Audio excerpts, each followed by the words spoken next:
তো এক মুহূর্ত কল্পনা করুন, আপনি জানেন না এখন সকাল না বিকাল, কখন কাজ শুরু করবেন, কখন বিশ্রাম নেবেন, তার কোনো নির্দিষ্ট সময় নেই।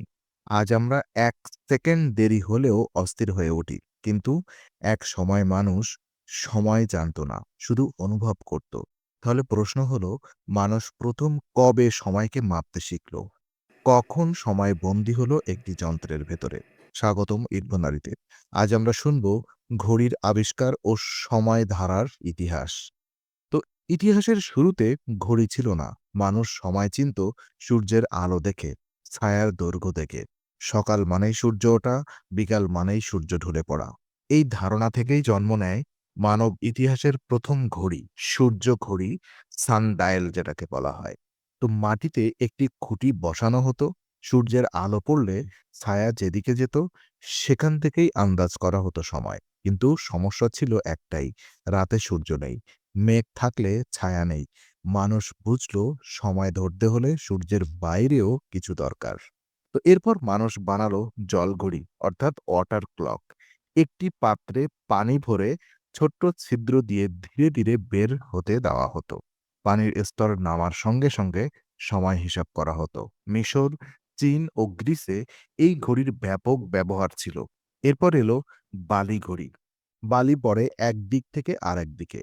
বালির প্রবাহই হয়ে ওঠে সময়ের প্রতীক। এই ঘড়িগুলো ছিল সহজ, নির্ভরযোগ্য, কিন্তু খুব নির্ভুল নয়। মানুষ আরও নিখুঁত সময় চাইল। তো ১৩০০ শতকের ইউরোপ, এখানেই প্রথম যান্ত্রিক ঘড়ি তৈরি হয়। এই ঘড়িতে ছিল গিয়ার, স্প্রিং, দোলক ব্যবস্থা। চার্চের টাওয়ারে এই বিশাল ঘড়ি বসানো হতো। ঘণ্টা বাজত সময় ঘোষণা করতে। এটাই ছিল প্রথমবার যখন সময় সব মানুষের জন্য একইভাবে চলতে শুরু করলো। তো ১৬৫৬ সালে এক ডাচ বিজ্ঞানী ক্রিস্টিয়ান হাইগেন্স ঘড়ির ইতিহাস বদলে দেন। তিনি আবিষ্কার করেন পেন্ডুলাম ক্লক। দোলকের নিয়মিত গতি ঘড়িকে করে তোলে অনেক বেশি নির্ভুল। এবার সময় আর আন্দাজ নয়, প্রায় সঠিক। এই আবিষ্কার বিজ্ঞান, নৌযাত্রা এবং জ্যোতির্বিদ্যায় বিপ্লব ঘটায়। সময় এগিয়ে যায়, ঘড়িও ছোট হতে থাকে।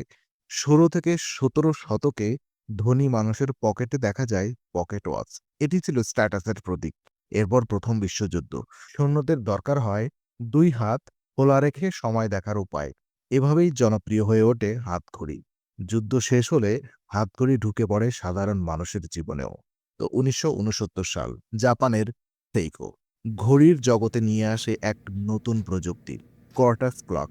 এতে ব্যবহৃত হয় কোয়ার্টাস ক্রিস্টাল। বিদ্যুৎ প্রবাহ পেলে এই ক্রিস্টাল কাঁপে নির্দিষ্ট ফ্রিকোয়েন্সিতে। ফলাফল কি? অবিশ্বাস্য নির্ভুল সময়, সস্তা উৎপাদন। ঘড়ি এবার প্রায় সবার নাগালে। তো আজকের পৃথিবীতে সবচেয়ে নিখুঁত ঘড়ি হলো অ্যাটমিক ক্লক। এটি সময় মাপে পরমাণুর কম্পনের মাধ্যমে। এই ঘড়ি লক্ষ লক্ষ বছরে ১ সেকেন্ডও ভুল করে না। জিপিএস, স্যাটেলাইট, ইন্টারনেট সবকিছু নির্ভর করে এই নিখুঁত সময়ের উপরে। আজ আমাদের ঘড়ি ফোনে, স্মার্ট ওয়াচে, কম্পিউটারে। ঘড়ি আর শুধু সময় দেখায় না, এটি গুণে, হৃদস্পন্দন, হাঁটার সংখ্যা, ঘুমের মান।